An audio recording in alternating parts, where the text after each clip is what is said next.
ಶತಾಯಗತಾಯ ಲೋಕಸಮರವನ್ನ ಗೆಲ್ಲಲೇಬೇಕು ಅಂತ ಹೇಳಿ ಕಾಂಗ್ರೆಸ್ ನಿರ್ಧರಿಸಿದೆ. ಅದಕ್ಕೆ ಬೇಕಾದಂತಹ ಸ್ಟ್ರಾಟಜಿಗಳನ್ನು ಕೂಡ ಪ್ರಯೋಗಿಸ್ತಾ ಇದೆ. ಅದರಲ್ಲಿ ಈ ಅನುದಾನದ ತಾರತಮ್ಯ ಕೂಡ ಒಂದು ಅಂತ ಹೇಳಲಾಗ್ತಾ ಇದೆ. ಅನುದಾನದ ತಾರತಮ್ಯ ಲೋಕಸಭೆಗೆ south India agenda.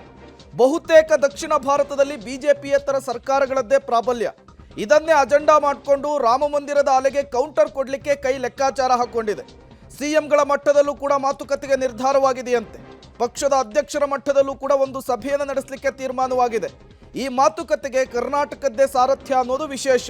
CM Siddaramaiah, DCM DK ಶಿವಕುಮಾರ್ಗಳೇ ಈ ಅಜೆಂಡಾದ ಸಾರಥಿಗಳು ಅಂತ ಹೇಳಲಾಗ್ತಾ ಇರುವಂತಹದ್ದು. ನೋಡಿ, ಉತ್ತರ ಭಾರತಕ್ಕೆ ಹೋಲಿಸಿಕೊಂಡ್ರೆ ದಕ್ಷಿಣ ಭಾರತದಲ್ಲಿ ಬಿಜೆಪಿಯ ಅಲೆ ಕಡಿಮೆ ಇದೆ. ಹಾಗಾಗಿಯೇ ಮೋದಿ ಪದೇ ಪದೇ ದಕ್ಷಿಣ ಭಾರತವನ್ನ ಟಾರ್ಗೆಟ್ ಮಾಡ್ತಾ ಇದ್ದಾರೆ. ಇದೇ ವಿಚಾರವನ್ನ ಕಾಂಗ್ರೆಸ್ ಪ್ರಯೋಗಿಸಿಕೊಂಡು ಬಿಜೆಪಿಯನ್ನು ಕಟ್ಟಿ ಹಾಕಲಿಕ್ಕೆ ಒಂದು ಹೊಸ ಅಸ್ತ್ರವನ್ನ ಪ್ರಯೋಗಿಸಿದೆ.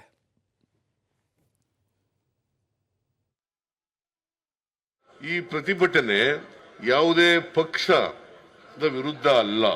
ಕಾಂಗ್ರೆಸ್ ಪಕ್ಷ, ಭಾರತೀಯ ಜನತಾ ಪಕ್ಷದ ವಿರುದ್ಧ ಮಾಡ್ತಕ್ಕಂಥ ಚಳುವಳಿ ಅಲ್ಲ ಇದು. ನಾವು ಎಲ್ಲರೂ ಕೂಡ ಒಕ್ಕೂಟದ ವ್ಯವಸ್ಥೆನ ಇರತಕ್ಕಂಥದ್ದು. ನಾವ್ಯಾರು ಕೂಡ ಒಕ್ಕೂಟದ ವ್ಯವಸ್ಥೆಗೆ ವಿರುದ್ಧ ಅಲ್ಲ. ಕೋಳಿ ಚಿನ್ನದ ಮೊಟ್ಟೆ ಇಡ್ತದೆ ಅಂತೇಳಿ ಕೋಳಿನೇ ಕೊಯ್ದಾಕಬಾರದು ಅನ್ನೋದು ನಮ್ಮ ವಾದ. ಹಾಲು ಹೆಚ್ಚು ಕರೀತದೆ ಅಂತೇಳಿ ಹಸುನ್ ಕೆಚ್ಚಲೇ ಕೊಯ್ಬೇಡಿ ಅಂತಕ್ಕಂಥದ್ದು ನಮ್ಮ ವಾದ. 4,30,000 crore ಕರ್ನಾಟಕದಿಂದ ಕೇಂದ್ರ ಸರ್ಕಾರಕ್ಕೆ ತೆರಿಗೆ ನಾವು ಸಲ್ಲಿಸ್ತಕ್ಕಂಥದ್ದು. Is it not an injustice caused to Karnataka? ಅಮ್ಮ, 11,495 ಕೋಟಿ ಕೊಡ್ಲಿಲ್ವಲ್ಲ? ಯಾಕ ತಾಯಿ ಇಂಟರ್ಫಿಯರ್ ಆಗದೆ ಹೋದ್ರೆ ಕೊಡ್ಬೇಕಾಗಿತ್ತಲ್ಲ.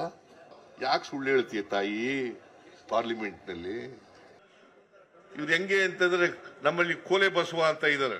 ತಲೆ ಕುಣಿಸುವ ಅಂದ್ರೆ ತಲೆ ಹಿಂಗ ಅನ್ಸುತ್ತೆ, ತಲೆ ಅಲ್ಲಾಡ್ಸೋದು ಹಿಂಗಲ್ಲ ಅನ್ಸುತ್ತೆ. ಹಂಗೆ ಇವರು ಬಿಜೆಪಿ ಎಂಪಿಗಳು ಹೆಂಗೆ ಅಂತಂದ್ರೆ, ನರೇಂದ್ರ ಮೋದಿ ಅವರು ಏನ್ ಹೇಳ್ತಾರೆ, ಅದಕ್ಕೆ ತಲೆ ಕುಣಿಸೋದು ಬೇಡ ಅಂತಂದ್ರೆ ತಲೆ ಅಲ್ಲಾಡ್ಸೋದು. ಒಂದು ದಿನ ಇವತ್ತಿನವರಿಗೆ ಬಾಯಿ ಬಿಡ್ಲಿಲ್ವಲ್ರಿ. ಇದೇ ವಿಚಾರಕ್ಕೆ ಸಂಬಂಧಪಟ್ಟಂತೆ ಮತ್ತಷ್ಟು ಡೀಟೇಲ್ಸ್ ಅನ್ನು ಕೊಡ್ತಾರೆ ನಮ್ಮ ಪ್ರತಿನಿಧಿ ಸುಖೇಶ್. ನೇರ ಸಂಪರ್ಕದಲ್ಲಿ ಜಾಯ್ನ್ ಆಗಿದ್ದಾರೆ. ಸುಖೇಶ್, ಶತಾಯಗತಾಯ 24ರ ಚುನಾವಣೆಯಲ್ಲಿ ಪ್ರಧಾನಿ ನರೇಂದ್ರ ಮೋದಿ ಅವರ ಹ್ಯಾಟ್ರಿಕ್ ಗೆಲುವಿನ ಕನಸನ್ನು ಭಗ್ನಗೊಳಿಸಬೇಕು ಅಂತೇಳಿ INDIA ಮೈತ್ರಿಕೂಟ ನಿರ್ಧಾರವನ್ನು ಮಾಡಿದೆ.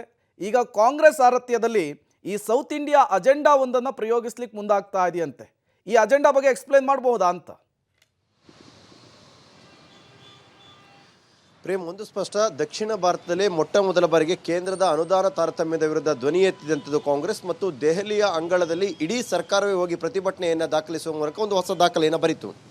ಈ ದಾಖಲೆ ಕೇವಲ ದಾಖಲೆಯಾಗದೆ ಇದು ಈ ಬಾರಿಯ ಲೋಕಸಭೆ ಚುನಾವಣೆಯ ವಿಚಾರ ಕೂಡ ಆಗಿರಬೇಕು, ಪ್ರಚಾರದ ವಿಚಾರವೂ ಆಗಬೇಕು, ಚುನಾವಣೆಗೆ ಅಸ್ತ್ರವೂ ಆಗಬೇಕು ಅನ್ನೋ ಲೆಕ್ಕಾಚಾರ.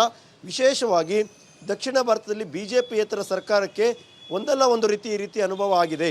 ಹಾಗಾಗಿ ದಕ್ಷಿಣ ಭಾರತಕ್ಕೆ ಇದನ್ನೇ ಅಜೆಂಡಾವಾಗಿ ಇಟ್ಕೊಂಡು ಬಿಜೆಪಿಯನ್ನು ಕೌಂಟರ್ ಮಾಡಬೇಕನ್ನೋದು ಕಾಂಗ್ರೆಸ್ ಲೆಕ್ಕಾಚಾರ ಅನ್ನುವಂಥದ್ದು. ಹಾಗಾಗಿ ಕಾಂಗ್ರೆಸ್ ನಾಯಕರುಗಳು ಈ ಸಂಬಂಧವಾಗಿ ದಕ್ಷಿಣ ಭಾರತದ ಉಳಿದ ರಾಜ್ಯಗಳ ಜೊತೆ ಮಾತುಕತೆ ನಡೆಸುವ ಮೂಲಕ ದಕ್ಷಿಣ ಭಾರತಕ್ಕೆ ಒಂದು ಲೋಕಸಭೆ ಚುನಾವಣೆಗೆ ಅಜೆಂಡಾ ಸೆಟ್ ಮಾಡುವಂಥ ನಿಟ್ಟಿನಲ್ಲಿ ಮಾತುಕತೆಗೆ ಮುಂದಾಗಿದ್ದಾರೆ ಅನ್ನುವಂಥ ಮಾಹಿತಿ ಕೂಡ ಸಿಗ್ತಾ ಇದೆ. Prem, okay, thank you Sukhesh ತಮ್ಮೆಲ್ಲ ಮಾಹಿತಿಗಾಗಿ. ತೆಲಂಗಾಣ, ಕೇರಳ, ತಮಿಳುನಾಡು, ಆಂಧ್ರ, ಕರ್ನಾಟಕ ಎಲ್ಲ ಕಡೆಗಳಲ್ಲೂ ಕೂಡ ಬಿಜೆಪಿಯೇತರದ್ದೇ ಸರ್ಕಾರಗಳ ಪಾರುಪತ್ಯ ಇರುವಂತಹದ್ದು. ಇದನ್ನೇ ಈಗ ಅಸ್ತ್ರವನ್ನಾಗಿಸಿಕೊಂಡು ಮೋದಿ ವಿರುದ್ಧ ಒಂದು ದೊಡ್ಡ ಮಟ್ಟದ ರಣತಂತ್ರವನ್ನು ರೂಪಿಸಲಿಕ್ಕೆ ಪ್ಲಾನ್ ಆಗ್ತಾ ಇದೆ. ಅದಕ್ಕೆ ಈ ಅನುದಾನದ ತಾರತಮ್ಯದ ವಿಚಾರ ಮುನ್ಸೂಚನೆಯನ್ನು ಕೊಡ್ತಾ ಇದೆ ಅನ್ನುವಂತಹ ಮಾತುಗಳು ಕೂಡ ಕೇಳಿ ಬರ್ತಾ ಇರುವಂತಹದ್ದು.